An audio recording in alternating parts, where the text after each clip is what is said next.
Hello, welcome back to our course on NumPy. Today we are gonna learn about n-dimensional arrays. So let's get started. So our first and foremost question is, what is ND array? So according to numpy.org, an ND array is a usually fixed sized, multi-dimensional container of items of the same type and size. The number of dimensions and items in an array is defined by its shape, which is a tuple of n non-negative integers that specify the sizes of each dimension. The type of items in the array is specified by a separate data type object called as dtype, one of which is associated with each in the array. So this is more of a complicated definition. So in simpler words, we know that numpy is mostly used to work with arrays. The array object is numpy is called as ndarray. We create a numpy ndarray object by using the array function. So the thing is, ndarray is nothing but just n-dimensional array like 1 dimension, 2 dimension, 3 dimension. Let me just type Python 3 and hit enter. Now I'm going to import numpy. So import numpy as np and hit enter. Now I'm going to create an array that is arr or array name np dot array, and we are going to pass a Python list. Here I'm taking the values 1, 2, 3, but you can take any value you want to. So I have created an array. I have passed a Python list. Now I'm going to print it. So I'm going to write print array name or arr. And now I'm going to hit enter. So I got my array. Now let us print the type of array. So I have told you earlier that array object in numpy is ndarray. Now let's verify it by printing the type. So print type and array name. So we can see that we got output as numpy.ndarray. Now type function is a built-in Python function that tells us the type of the object passed to it. Like in previous code, it shows that arr or array name is numpy.ndarray type. Now, some of you must be wondering, why do I always pass Python list as input? So, in general, to create an ND array, we can pass a list, tuple, or any array-like object into the array method. It will be converted to ND array. So now I'm going to show you an example where I'm going to pass a Python tuple. So life is going as usual. Let me just write import numpy as np and hit enter. Now array name is equal to numpy.array, but this time I'm going to pass a tuple. So now I'm going to print.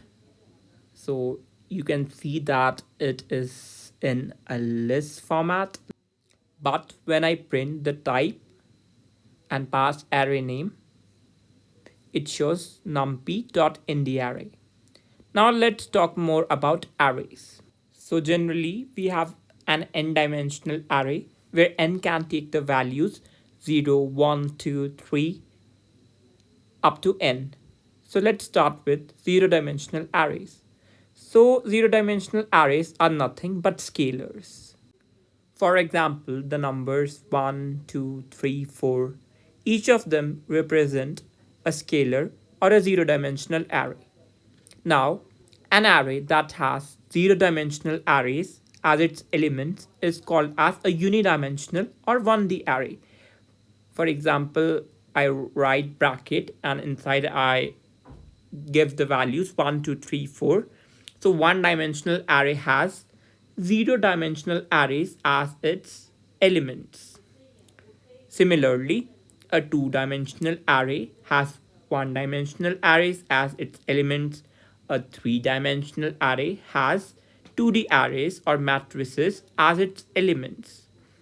And n-dimensional arrays have n minus one dimensional arrays as its elements. So two-dimensional arrays are called as second order tensors. Three-dimensional arrays are called as third order tensors, and generally an n-dimensional array is called as nth order tensor. But the most basic and most common arrays that we use in our daily life are one-dimensional arrays. Higher dimensional arrays find more relevance in fields such as machine learning and artificial intelligence. Now let's implement these arrays. So guys, I have opened my terminal. Now I'm just going to type Python 3 and hit enter. I'm going to import numpy as np, hit enter, and then I'm going to write arr0 is equal to np.array in bracket. This time I'm not going to pass a list, I'm going to pass a scalar because this is a zero dimensional array. Now I'm going to print arr 0 and hit enter. So I got the result as 21. Note that this is a scalar and not in list, or we can say it is not in list format. Now I'm going to create a one-dimensional array. arr1 is equal to numpy or np.array, and this time I'm going to pass a list.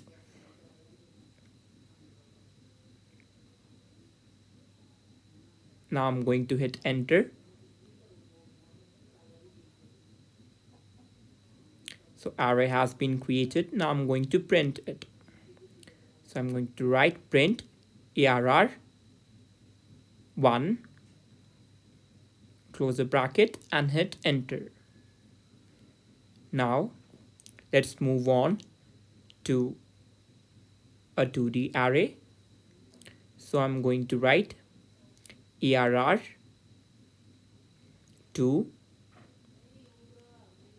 is equal to np.array. Please note that this time I'm going to pass one-dimensional arrays as its element. So I'm to go write square bracket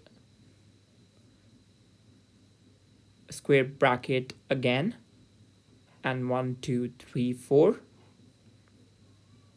Sorry, you can take anything, 1 to 5 and comma, and I have to pass one more list because basically its elements are one-dimensional arrays. Now let me just hit enter and print the two-dimensional array.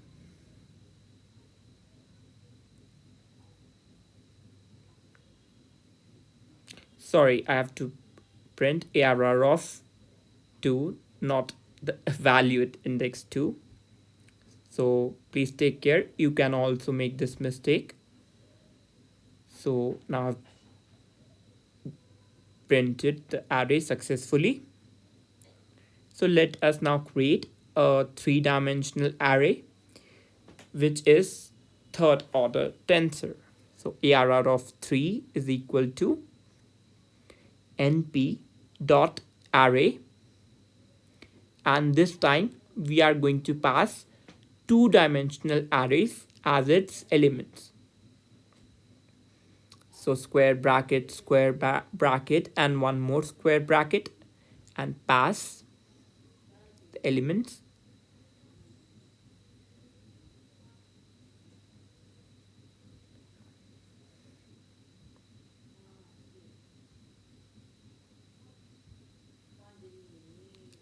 So I have passed one 2D array. Now I'm going to pass one more.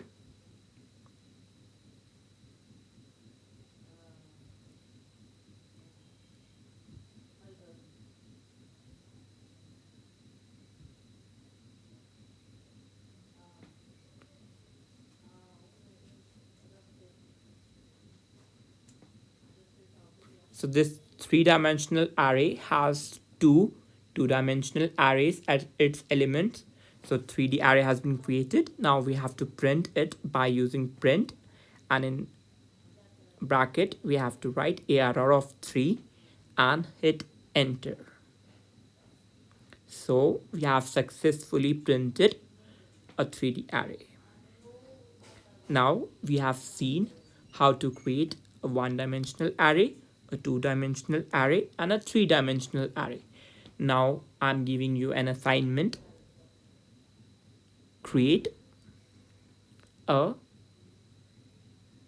four-dimensional array. You have to follow the same procedure. You just need to pass 3D arrays as its elements. In today's lecture, we covered n-dimensional arrays, ndarray, use of type function, one-dimensional array, zero-dimensional array, two-dimensional array, three-dimensional array, how to create them, and we have also given you an assignment. That's all for today. This video is brought to you by Programming Knowledge. Please like, comment, share, subscribe, and hit the bell button for updates. And stay tuned for next lecture. Bye.